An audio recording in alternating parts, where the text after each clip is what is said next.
Today we're talking about one of the most talked about provisions in the CARES Act, which is direct payments to individuals or the stimulus checks.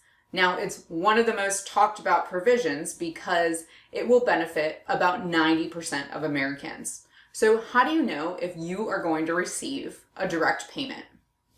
Well, it's based on income. So if you're single filing status and you make less than $75,000, then you are going to receive a direct payment in the next few weeks of $1,200.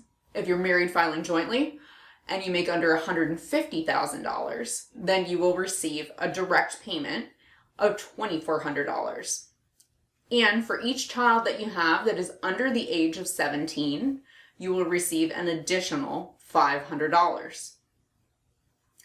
Now, these numbers are actually based on phase outs.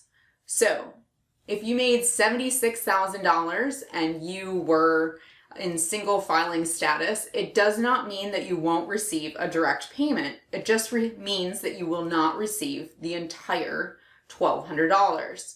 And so those phase outs are for single filers in between $75,000 and $99,000 or $100,000. And for married filing jointly, those are between $150,000 and phase out when you make $199,000 combined.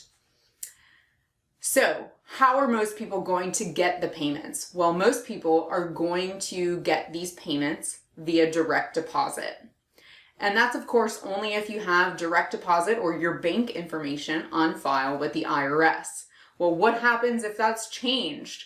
Well, the IRS is going to have a website. It's not up yet, but check back on irs.gov, which is the IRS's website. You can go there and update your bank information.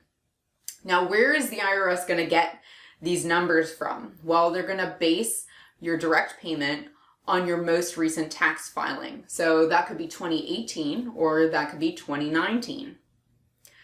Now, what happens if 2018 was a lower earning income year for you and maybe you made too much in 2019 where you wouldn't qualify for a direct payment?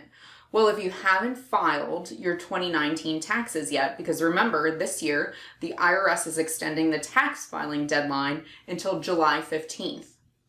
So if you haven't filed your taxes yet, let the IRS use your 2018 tax numbers so that you can get that direct stimulus check.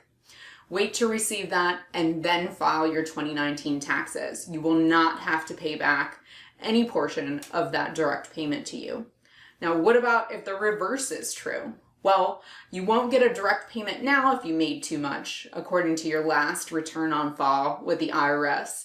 However, if the next year for you is a lower income earning year, then you can actually receive a credit on your 2020 taxes. Stay tuned all this month when we're talking about everything CARES Act related and how it impacts you.